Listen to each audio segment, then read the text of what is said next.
Yo, what's up, guys? It's Why Not Be Reckless, aka Why Not Be Casting. I'm one of the HCS commentators, and we have another HCS weekly report for you. But today, I'm not alone. We actually have Native Gaming's very own CEO, Deranged Native. Tell him something, Deranged. Hey guys, yeah, my name is Deranged Native. I'm one of the CEO and one of the owners, so co-owner of Native Gaming, and I'm here to talk. Thank you again for the invite. I appreciate it, and I'm ready for this. I'm excited. I appreciate you coming by. Now, I will say, no pressure. You're my first guest. I haven't been doing these HCS weekly reports long, and you're my first guest here, so I'm just saying, like, no pressure at all. But this has to be a home run. Like, we gotta hit Metro. Yep. I'm talking 50,000 views, So do some marketing. I don't know what to tell you, man. Native Gaming, ladies and gentlemen. I'm gonna be honest with you. First time I heard of Native Gaming, y'all signed McWin, and I was like, who the heck are these guys? I'm like, we have to get Deranged. We got to get Deranged and the crew on for an interview, because I got to figure out who the heck are these guys. You're seemingly coming out of nowhere. Now you're seemingly taking over. That was the first signing that I seen. We're gonna go right into the interview. What was that, your first signing as an organization, or have you gone deeper than that? I believe for an organization, that was technically that was for sure our first content creator. I do remember that. Austin was our first content creator, and it was such a pivotal thing to my honest opinion, because we're the new guys on the block. We had no idea, honestly, no idea what I was doing. I'll be completely honest. Like, I knew to a certain extent how to do this, and just from reading and doing my own research and looking and watching videos, I learned a couple things. But he was the first signature on paper, and that was a huge goal for me. So the fact that I was able to get him on board was very tremendous for me, and like a huge accomplishment, as I said, because he's a very well-known player. Like, I'll just call it how it is. He's very well-known. Everybody seems to be very excited for him to come back and play come next year. And I'm not too sure what it was. Like, he just wasn't picked up yet. I don't know the reason why. Maybe people just didn't want to take the risk on him. And since he was doing content until he's able to compete again, which was basically about a year, I'm not too sure what other orgs' thoughts were on that. But he has been an amazing person. He's incredible. I appreciate. Actually, today's his birthday too. So if you guys do see him, be sure to wish him a happy birthday. Whether if he streams or on Twitter, at him, tell him happy birthday. I bet you he'll love that. But he's been incredible, like I said, and he was my first signing, so that'll always hold like a special place, especially because he's going to be even helping us fill the roster come season 2. So it's incredible. I appreciate him. I appreciate his time and everything, and I'm excited to see what he can put together next year. It was a big move, because I think, like, not only is McWin obviously a very talented content creator and soon to be professional player once again after he becomes eligible, I believe the day after Worlds, but his insight on the industry is just it's invaluable. And I can only imagine, like, being able to bounce ideas off him when it comes to signing different players and going different routes can definitely be valuable with that on its own, having him as an advisor, if you will. And then, as he takes the next step, because I got to interview him for a podcast, one of the podcasts that I do. And he talked about that. He's pretty confident that he can get himself a top 4 team. And I will say, top 4, it's gonna be tough. You got the Optics, you got the Sentinels, the Cloud9s, the Phases. So you got to be one of them, and then a whole bunch of other hungry teams that are going at it as well, including teams that are signed by you right now, which we're gonna talk about that. But if there's anybody that can break the mold and shake the industry, you got to talk about McWin. So I think that was a huge signing for you and the organization. If so. That was the first time I heard of you guys, and I still don't know enough. So if do me a favor, pull back the curtain a little bit. Tell me a little bit about Native Gaming. What does your org represent? So a little bit about us. It's 3 Native Americans that started this, and our concept, which actually I'm going to be revamping the website, and I'll have like a huge info section about this. And I also want to, I think for the first org YouTube video, I want to probably just have like sit down and have something similar like this, just a huge Q&A where I talk about this, how I started this, how I'm doing it, my vision behind this, everything like that. But a quick spiel for you and everybody here is 3 people, we all started this. We actually filed for this thing and got it all approved and set in stone basically. This was a thought we had in our minds December, had it all filed, set in stone, and I was able to sign our first person in end of February. So 2 months, and we just started it this year. So the amount of progress, I think, not to toot my own horn or anything like that, has been quite amazing to say the least. Like we have Classify, that's a pretty big name. We have Austin, obviously a pretty big name. If anybody's familiar with CSGO or Valorant, we have Cutler on the Valorant team. That's a pretty big name. Whitmer is pretty big. So we have a pretty solid backing. We already have 1 sponsor on board, and we're actually in the process of talking to 2 others that might be joining. So, but as far as background goes for the org, I built this thing, and my vision for this is to be able to somehow bring the Native American culture into the scene. And by doing that, I want to do it through having players come out to California, where I live and where my tribe is from, and teaching them a little bit about the culture for them to pass that knowledge on if they so wish, or just to see what it's like for Native Americans type of thing, and just to learn about the culture, because I feel like there's not a lot of people that know the history or any type of knowledge about it. Another thing is clothing. I want to bring in clothing that has some Native American characteristics in it, where that's like designs. A big thing for us is like, it's called ribbon shirts, and it's literally a long sleeve shirt, and that's actually what we do our cultural dances in and whatnot.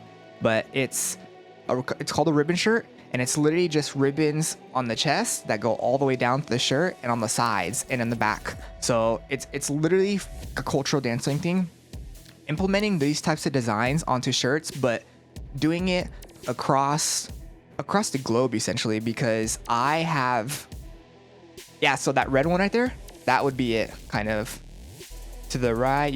Yeah, that one too. That's basically what it looks like. So having that type of design on a shirt and selling it. I won't be doing just Native American stuff. I know that's probably not everybody's appetite or like personal choice for clothing. So I do want to hit all markets, obviously. So, but I think very highly of this for long-term growth. And like, actually, when I started this on Father's Day, I had set up a post on the org Twitter and I put Happy Father's Day, and then there's a lot of natives that actually follow us. A lot of them are actually in Canada, and I had them put in Happy Father's Day in their language. And next year for Father's Day, I want to drop a shirt that has all these different languages that say Happy Father's Day from all these different tribes. I think that would be awesome.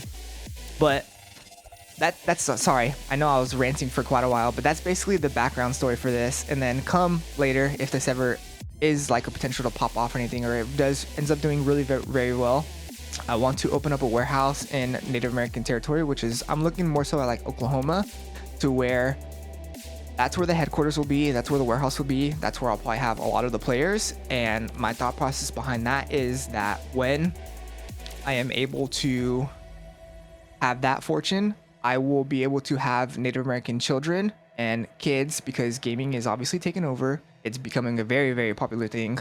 I'll have the chance for the kids to come in and learn straight from pros. I think that would be just a huge, I'm sure a lot of people probably know me from my community stuff. I'm very community driven. Like, I love charities, love gamers outreach, especially. I love supporting that type of stuff. And that is like my one true goal for this. Wow. Well, first of all, please don't apologize for you talking about your organization, especially the way you eloquently put in and how passionate you were about it. This is a platform for you to talk about your organization. A lot of times I'm me, this is about you and your organization. So please do not feel bad about about talking, especially how passionate you were. I'm loving it, and mixing in culture and esports is something that I never would have even thought about, but I'm excited. I'm excited to get educated, because it's I'll be honest with you. Just like you said, there's a lot of people out there that don't know much about the culture. Like, check me in there. Like, I don't know much about the Native Americans, but I would love to learn. And I love the idea with the clothing and whatnot. The ribbon shirt's actually pretty dope. And then obviously I have regular merch and stuff and whatnot, but that's really cool. I'm big on merchandising, even though I don't have my own merch, but I'm big on, advertising through merch. And now you're almost advertising and educating through merch, which is really cool. You said so. The papers got signed in December. You signed your first content creator in February. Had your first child? I know first child in March. Yep. And so what, are we taking the world over by November? Like, is that how it goes? Like, my man has accomplished more in 3 months than people accomplish in their whole lives. Yeah, wow. That was honestly very, very crazy time frame for me, and I'm, like I said, very happy with how everything turned out. I knew when the baby's due date was. I knew my time frame for that. So my goal, since I basically started this in February, was for that whole last ending of February and all of March to get this thing to a point to where it can basically run afloat and run itself, to where I was so hands-on and doing everything so like by myself type of thing, that when I had the baby, I had a good couple weeks to where I didn't have to touch a single thing. Like, I was confident that the org was self-sustaining at that point, to where I could disappear for a couple weeks, enjoy my moment with my son and my girlfriend for like the first couple weeks, and know that I wasn't leaving the org handicapped by me leaving, because I didn't have a GM then. Like, I'll be honest, I was doing everything myself. I still kind of am, but I do have a GM now who helps me very much. Shout out Frantic. But obviously when I'm first starting, I didn't have that. So it was a tough spot for me, and it was really hard, but I'm, like I said, proud of it. I was able to do it. I can't believe I did it, because man, did it relieve a lot of stress and tension on my shoulders, knowing that I had the free time to enjoy it with my newborn. So that was awesome. Well, as beautiful as you put that, and if there's one thing that I can relate to it, that's grinding. I talk about it all the time, like, putting in the work is important. The only time success comes before work is in the dictionary. So the fact that you're willing to get your hands dirty and to be as hands-on as you are, to me, is really impressive. And speaking of being hands-on, and speaking of being in the trenches, one of your teams, Native Gaming Black, I believe they're going by King J, Piggy, Twisted Minds, and the fourth is now Aperture. You have 3/4 of that built by Gamers roster. Coming in is formerly known as Piggy Saiyan. To round out that roster. Did you, being as hands-on as you are, like, did you have a prior relationship to these boys and whatnot, or was this like, hey, we recognize talent, we're gonna pick it up? Like, how did this first signing come to be as far as your Native Black roster that's currently on the roster right now? So, do you want to hear about the first original Halo team, or just the Native Black team then, if we're gonna do this? If it's okay, so right now we're gonna talk about Native Black, we're gonna talk about Native Red, and then we're gonna go in and talk about a little bit about your other teams as well. Yeah. But hey, it's your floor. You want to talk about the other teams first? I can bring that up. Nope, let's just do this one then. All right. That's fine. So this Native Black team was actually all King J's idea and thoughts. I obviously had been in his chat before and whatnot, and was talking to him, and we kicked it off basically.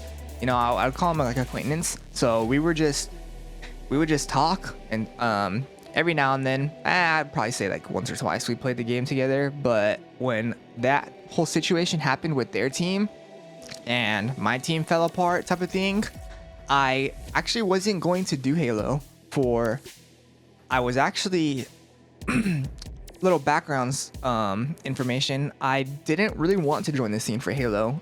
I just thought the money that I have right now dedicated to this org is obviously very tight. I'm not, I don't have a ton of sponsors, nothing like that. So it gets stressful at times, I will say. And I put my money into Valorant, and I did a Game Changers team, which is like the quote unquote female side of things. And then I also did the regular, which is like the male side of things. So those were the two teams that I was fielding, and just given the budget I have for this and I had for that, I really was not able to pick up a Halo team given that budget. I was actually slightly over, so I really did not want to pick up a Halo team. And then I ended up just dropping that Game Changers roster, which sucks. It really does, because they were actually really good, and I am sad that I had to do that. And there was a couple of them that I really liked, and one I even called a friend, so it definitely sucked to do that. But King J's the one that, like I said, King J's the one that set this all up, and he just reached out to me and asked about it, and I told him that, hey, actually, I was like, this is, oddly enough, this is perfect timing. Like, I just freed up a whole bunch of space. I'm down, let's do it. And then we just started getting into the nitty gritty. Wow. And I think it's a big pickup. I think Native Black is a solid team. That duo of King J and Piggy, they're aggressive. They win their gunfights. They're good. And Aperture's quick, man. Man is quick. Put shots on everybody. Stays alive. And they have Minds, who always seems to be one step ahead of the opposition. Like this roster's good, and I'm really excited to see what they do. In addition to Native Red now, that former Pioneers roster. When I say former Pioneers, I mean the original Pioneers. Talik, Soul Snipe, Druck, and Manny going fielded by Native Red. Talk to me a little about how this acquisition came to be, because this is a big one. The range, this is a big one. Yes, it is definitely a big one, and is definitely one that stretched us quite far and thin, because, man, this was a crazy process. And shout out KCP. They were incredible to work with, and I appreciate the people that I did talk to. They were super nice, super helpful too. They've offered me advice in ways, since I am like a new startup. So I have nothing but love for those guys, and I will support them in any game that they play in. That even if, I mean, my two favorite teams would probably be Optic and 100 Thieves, but I'm throwing KCP in that pile now, and just dedicated solely off of the relationship that I built with the people that helped me with this process. So that speaks high volume of them, and I don't mind it at all, because like I said, they were just incredible and easy people to work with. So that was awesome. But as far as this team goes, it's, man, my thought process for Halo and behind the org in general is, if I'm gonna do this, do it with a bang. So that's why I've gone very, very hands-on and very aggressive with this approach. But I think it's paying off. Like, we almost have 10,000 followers. I've only had this for what now? Almost 7 months. So that's pretty big. I picked up Native Red, which is the old KCP team. So they had Nick originally on the team. When I picked him up, I guess there was some stuff going on. I don't want to get too into that, only because I'm also not very aware of like all this contract stuff, so I don't want to overbearing or overstep in any way. So I will keep some of this information behind closed doors, only because I just don't want to get in trouble. Like, I'll be honest, I'm not a lawyer or anything like that. I've not been in the scene, so I don't want to, like I said, just get in trouble or even lose potential relationships with some of these orgs that I've built relationships with now. But long story short, pick these guys up. There was some roster shuffles going on, and the guys ultimately just decided that they wanted Manny back, which is, I think that's what they told me they could get their best placements with. So hey, I'm very, very player oriented, to where, I mean, if I have you on my org and you're playing here for us, I don't see I don't see the point in me stepping in and tell you, no, you have to play with this person, or no, I don't like this person, let's go with this guy. I let the players run it. They're the pros for a reason. I'm not a coach. So how I see it is they have their best interest for themselves, to be honest. So I've let the coaches and the GM, and if there is a manager type of thing, like for Valorant there is, I let them run the show for their team, because like I said, I'm not a pro. I'm not even really that big into Halo. I started getting into Halo this year, so I let them do their thing. I think it's respectable. Like, I think, you know, like you said, they're pros for a reason. And there's certain teams and players and flows that, like, they know how they're going to get the best out of each other, and who they can get the best with. You know, we saw that phase roster, you know, just bring in 4 hyper talented players, and then we find out there's a lot of stuff going on in the background that they shouldn't have been a team to begin with. Like, that team was destined to fail. So, you know, to leave it into the players' hand and whatnot, and obviously have, you know, an open conversation, open forum with them to try, you know, once things, you know, start to fall or succeed or however it is, at the end of the day, like, you know, these guys know what they're doing. And I think it's really good for you to trust them to do that. Funny, you said your favorite teams are, you know, 100 Thieves and Optic, and you mentioned a few, but, you know, the way you're talking, and you got some fans in the chat right now, you know, maybe it's gonna get to the point where somebody's favorite team might become Native Gaming. You know, I don't know. I'm just saying. That's definitely the goal, and the day I hear that would be amazing. Like, I have one fan who is in Canada. His name is Dark Solstice. He actually made me a Prime Vandal, which is one of the guns in Valorant, put our logo on it, and did it all himself. He like woodcrafted it himself. I just picked it up yesterday. I have not had the chance to open it yet, but the fact that people are willing to do this type of stuff for me and for the org just speaks tremendous volume. And it honestly, probably so lame for me to say this, but it made me very happy, I guess. Like, just the thought that there are actually fans that really like what I'm doing and really support this, like, blew my mind, basically, that there are fans that would go like this extra length to do stuff like that. It was like just mind-blowing, basically, and the guy's awesome for that. Like, I really do appreciate it. I told him that too, and I told him if I ever get a warehouse, that I will personally fly him down and have him woodwork, make me some more stuff for the warehouse, because it's amazing.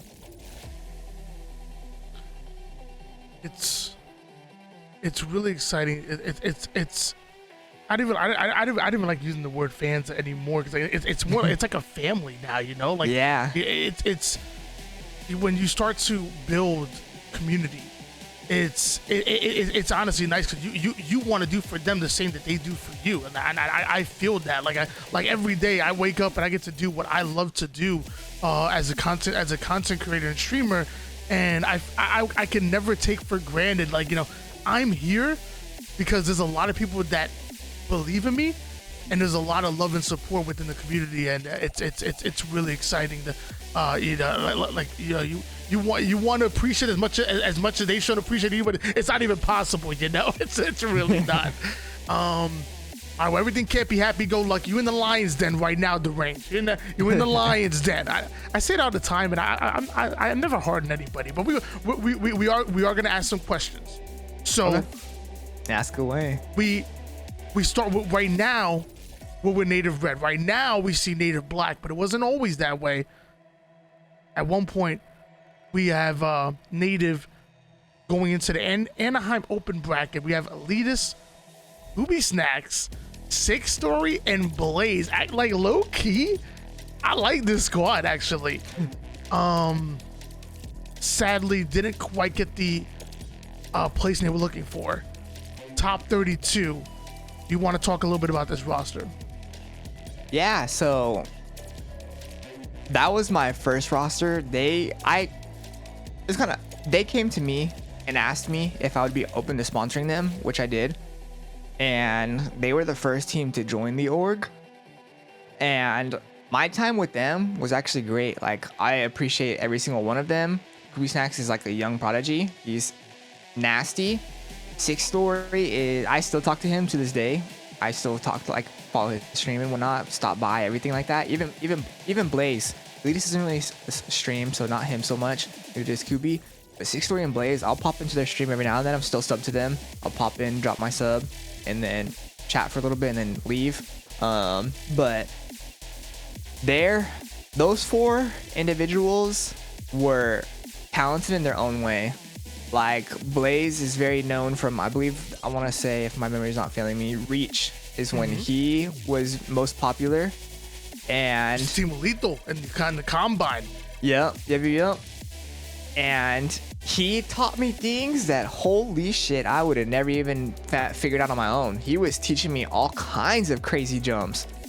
And to be honest, although it was very short going, they definitely left an impression on me, and like a very good relationship I have with them, I would say. Even to this day, there was some rocky ridges, I will say, but I'm pretty sure that happens with everybody and with every org type of thing, especially when we made like the roster changes. But I like those four guys. I have nothing but bad. I have no bad things to say. Almost worded that wrong about them. And if I would most definitely, I saw that Blaze is on Hunter JJX's team and they're going to Orlando, so I will definitely be saying hi to him, and I'm excited to see this because I like the guy a lot.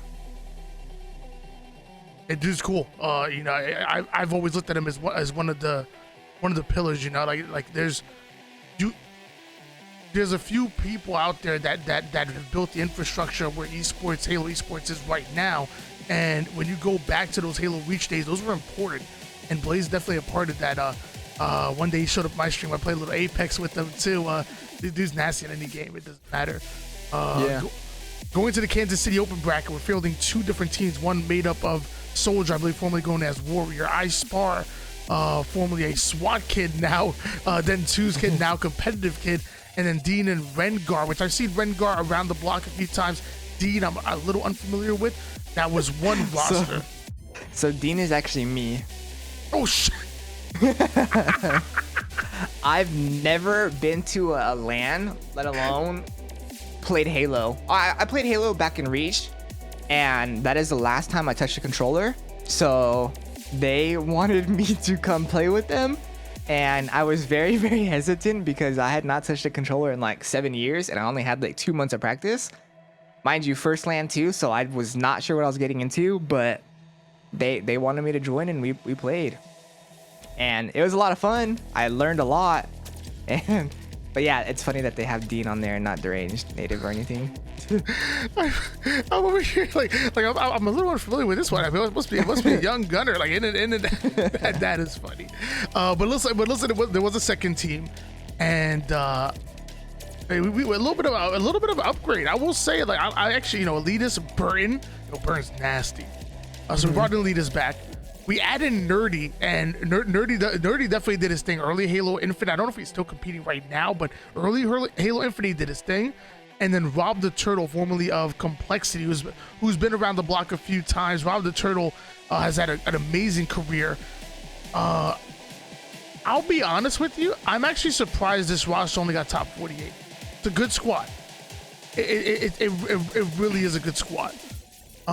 Going into the North American Super, this is where they started to look up a little bit. Top 16. Get a little bit of prize money under your belt. King J Mines, Piggy, then fourth Kratos. Talk to me a little bit about that North American Super. So this was actually the first event that they played in Native Gaming, and we had set on Kratos, but it was still kind of up in the air. We wanted to trial other people, but we weren't too sure. So we were basically full-fledged going to have Kratos be our fourth. And then, long story short, he ended up goosing and just playing really bad, and that made the rest of the team rethink the decision. And then we tried out a few more people, and it came up to be Aperture. I think it's a good. I think it's a good move. I think on paper, actually, Kratos makes sense for this roster. You need a player that's going to anchor those spawns and going to sit back, put those long range shots down. That's the one thing that he does really well. Like, he's really good at just plant them in a spot, like on streets, like on that top stalker rifle, and just let him rain down shots across the map and really free up avenues for his team. But I will say, bringing in Aperture is just a it's a different player, different vibe. And you're talking about a player that can keep up with the speed of which King J Mines and Piggy ultimately probably want to play at, and just super talented, obviously. And I like the pickup for Aperture. I like the pickup for Aperture. I think it's a good pickup going into open series and whatnot. Again, since the North American Super, you got first place during the Esports Arena event.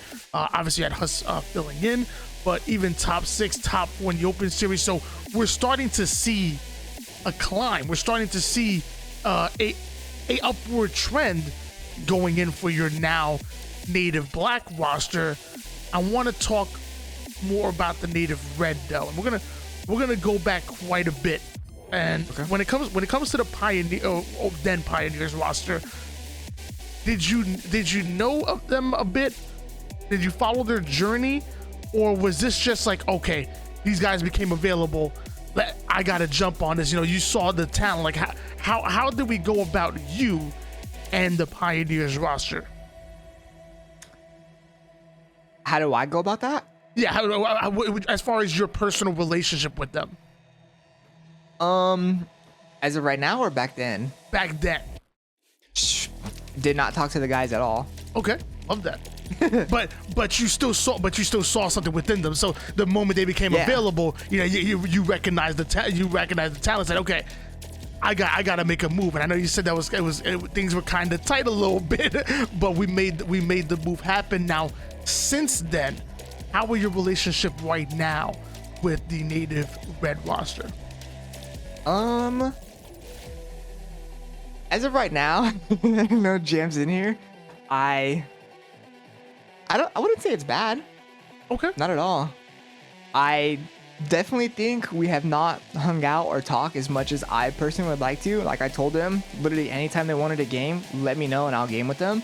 And I think that would be a good way to like kind of, not so much, but like break the ice type of thing between us. Because obviously, one thing about me being the owner is, doesn't matter who it is, I talk to everybody on the staff. I'm pretty sure that as this grows and gets bigger, if that comes, that probably won't happen as much. But that is one thing and one goal that I kind of have that I want to keep. That maybe it might not be on a personal level where I could give them my phone number or stuff like that, but I want to be able to pop in and look at the teams that I'm fielding and be able to talk to them whenever I want, type of thing.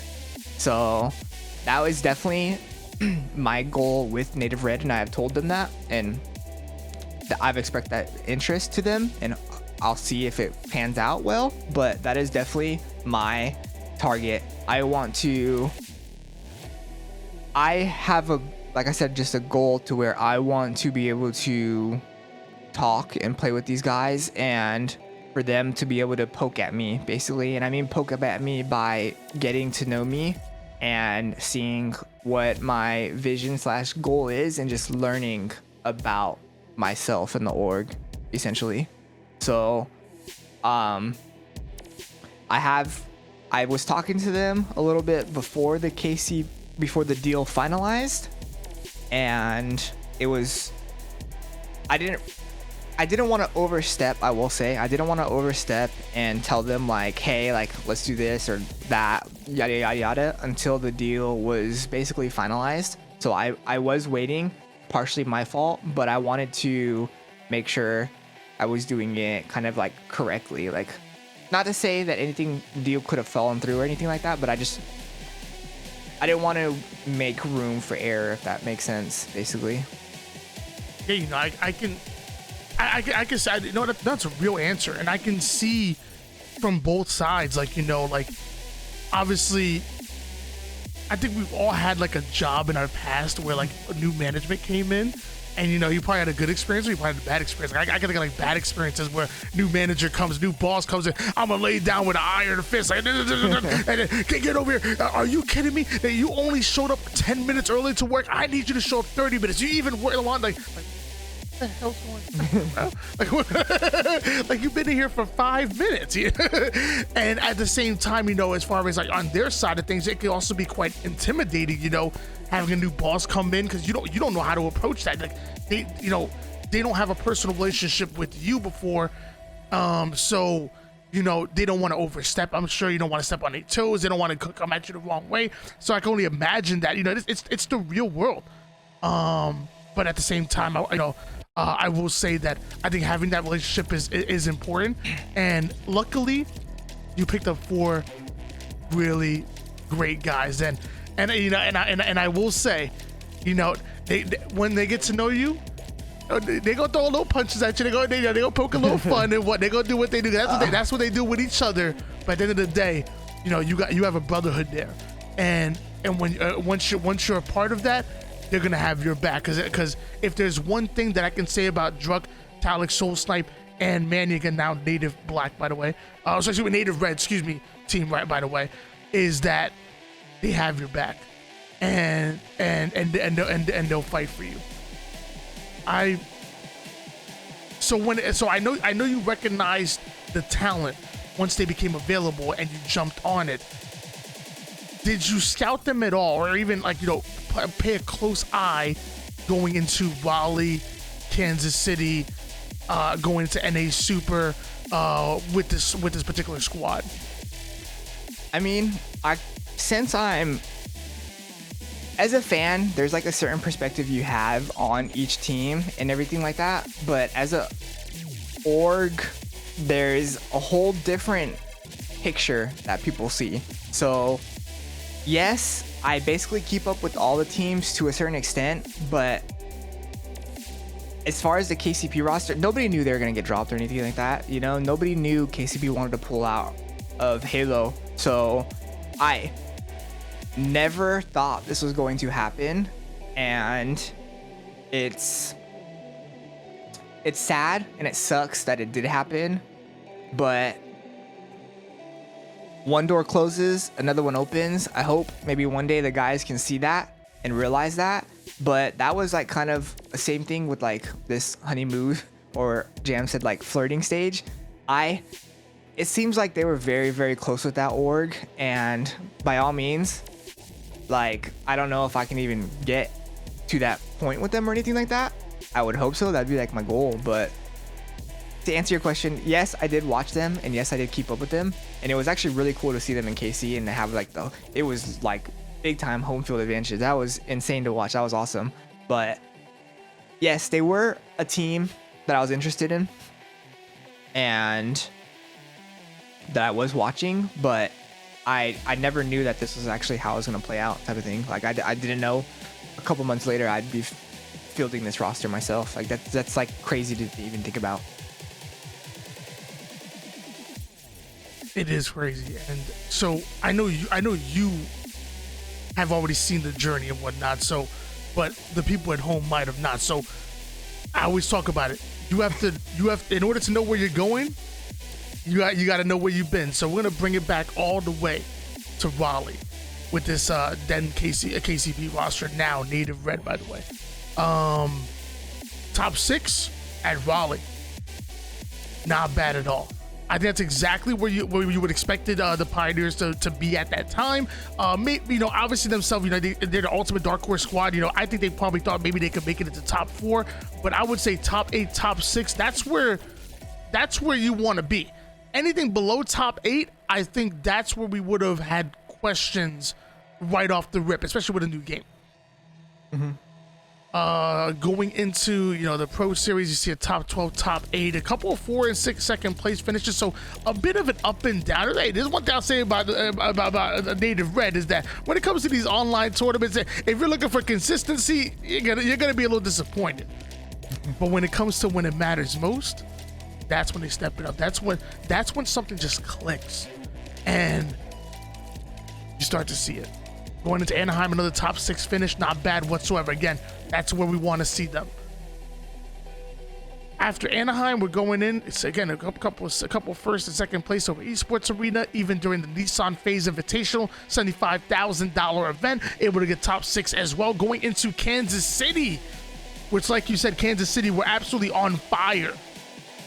It was so funny. I got the opportunity to cast at Kansas City, and my first time I was casting on the main stage. I come down, and I go back for the analyst desk piece. And I'm hearing the crowd. They're yelling, dun, dun, dun, dun, dun, dun. I'm like, okay, Sentinel's on screen. They're playing against Sentinels and KCP. I'm like, they're yelling MVP. They're yelling for Frosty.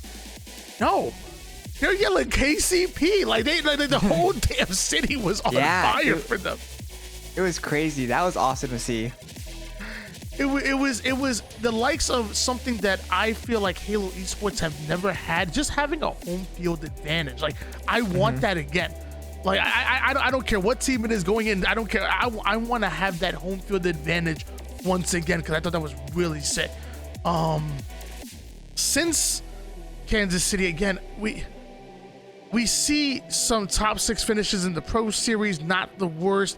See a 4th place finish in the Open Series. In their scrims, they started to have a little bit of an up and down, and eventually the organization decided to spice things up a bit. They trade out Manny for King Nick. And again, another move that kind of sounds good on paper. You know, you bring in somebody that could bring in like a veteran leadership, somebody that could still keep up with the speed of that them Pioneers now Native Red want to play in. But I will say something felt off about the team, and I don't, this is not coming from a place of me saying like I know everything and whatnot. I don't. I'm just saying, like, listening, watching them play, listening to the vibe, like something felt a little bit off when it came to that roster. And going into North American Super, we saw a tiny slip back, not much, tiny slip back. They ended up with top 8, which I still think is good. Because again, like we said, whenever it comes to the big money tournament, money's on the line, the Pioneers are now Native Red. They step up, and that's what we expected to see going into Orlando as well. But I'm one of the ones that's really happy that they brought Manny back, because I feel like Manny is a part of this roster. And they were running with Collect for a little bit, by the way, which I thought that would have been great too. Bring in Manny, bring in Collect. I don't care. I'm a big fan of both of them, so I would have been happy either way. But I'm really happy they brought Manny. This is no slight to K-Nick on an individual level. I just, when it comes to this team, they need a certain player, and they know who they have to go after. And I think Manny is the best choice for them going into Orlando. What are your expectations for this roster?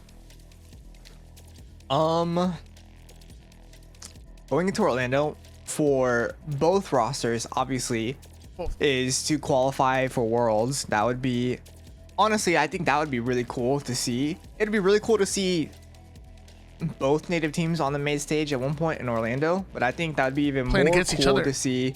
Yeah, exactly. Actually, and I was joking with the native black guys about this yesterday. And I told them, I was like, have you seen the SpongeBob meme where he's looking at both pages of the book? Yeah. I told them, I was like, that's gonna be me. Like, oh my gosh, like if you guys are playing them on the main stage, like what am I gonna do? What team am I gonna root for? And then they were like, man, that's messed up. We were here first. And I just started laughing. I have a really good relationship with those guys. So how you're talking about how these guys, Native Red, will probably like joke around with me and whatnot, I'm ready for it. Like I'm open for it.